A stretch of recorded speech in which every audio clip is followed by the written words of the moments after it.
प्रिय छात्रों, ये सवाल आपके सामने मापन तथा मात्रक वाले अध्याय से।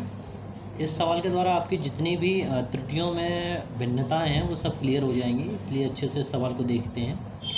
सवाल में दे रखा कि पेचमापी द्वारा किसी तार के व्यास में, ठीक है, पेचमापी द्वारा किसी तार के व्यास के 5 प्रेक्षण लिए गए। 5 प्रेक्षण मतलब 5 उसके मापन किए गए, 5 बार मापन किया गया, ठीक है।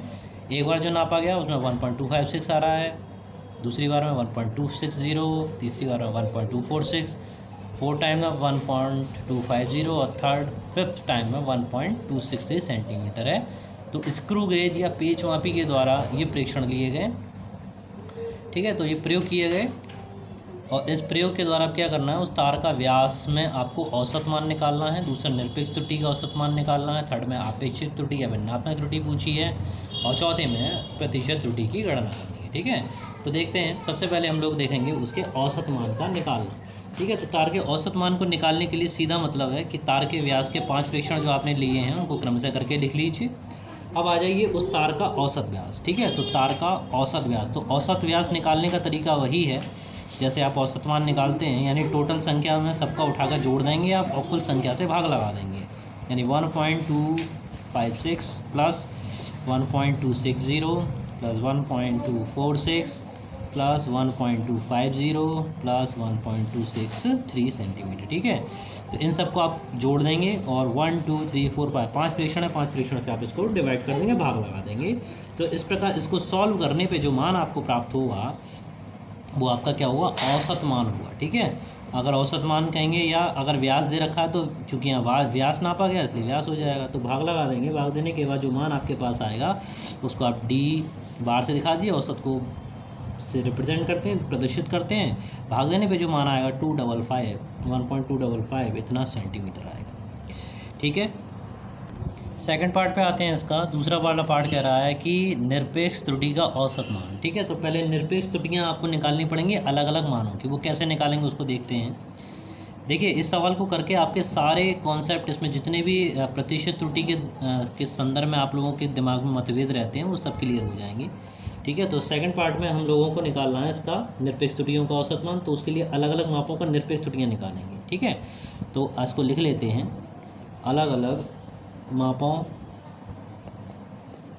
का निरपेक्ष त्रुटियाँ, निरपेक्ष त्रुटियाँ। सभी छात्रों से कहना है कि कोई भी वीडियो इस परिप्रेक्ष्य से मत देखा करिए कि ये फर्स्ट ईयर का है या सेकंड ईयर का है, ठीक है। ये ज़रूर है कि फर्स्ट ईयर का रजिस्टर अलग और सेकंड ईयर का रजिस्टर अलग बनाकर तैयारी किया करिए। तो सबसे पहले हम अगर बात करें तो हमारी पहली जो माप थी वो थी D1 और D1 का मान था 1.256, ठीक है। अब हमको इसके बेसिस पे निरपेक्ष त्रुटि निकालनी है, पहले वाली की, तो उसको रिप्रेजेंट करने का तरीका ये है। देखिए, समझ लीजिए, पहली वाली जो माप है उसको हमने D1 कहा है, इसको हम D2 कहेंगे, ये D3 और D4 और ये D5, ठीक है।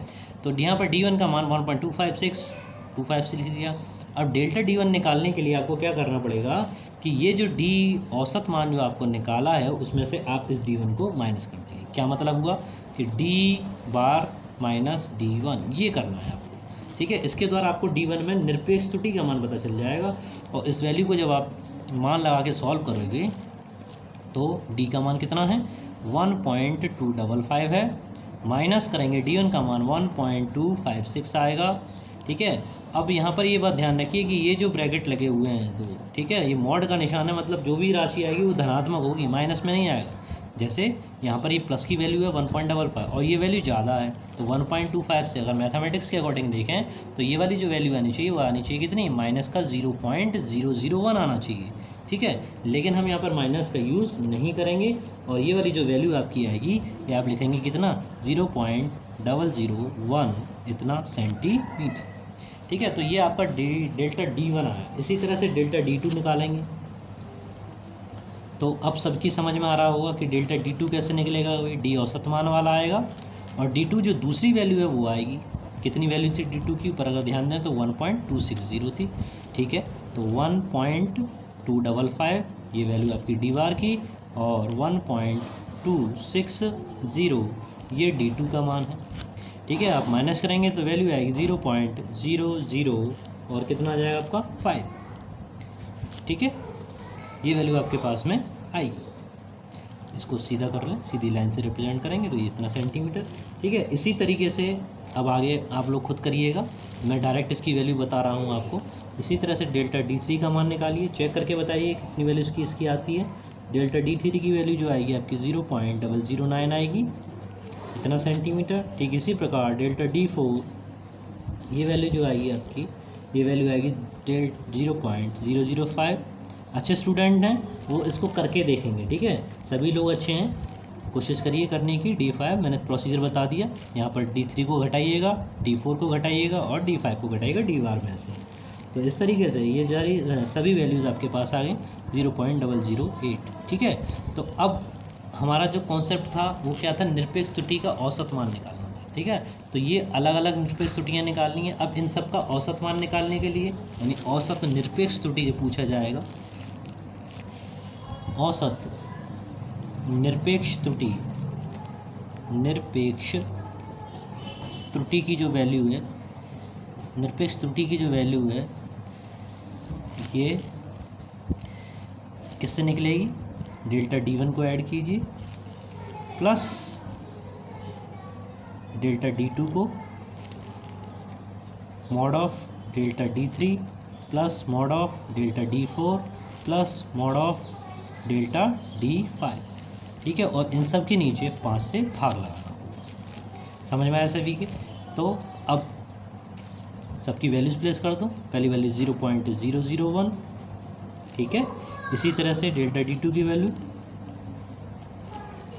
0.005 प्लस तीसरी वैल्यू 0.009 प्लस 0.005 प्लस 0.008 अपॉन 5 से भाग लगा।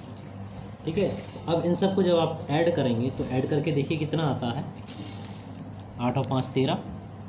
ठीक है, ये ऐसे जोड़ लीजिए, 5 और 5 आपका 10 हुआ, 9 और 10 20 और 8 28। ठीक है, यानी ये जो वैल्यू आएगी आपके पास में 0.028 अपॉन 5 से आप इसमें भाग लगाएंगे तब ये वैल्यू मिलेगी 0.0056 सेंटीमीटर। ठीक है, तो ये जो वैल्यू आई आपकी, ये आया आपका औसत मान आया आपका। ठीक है, ये आया निरपेक्ष त्रुटियों का औसत मान।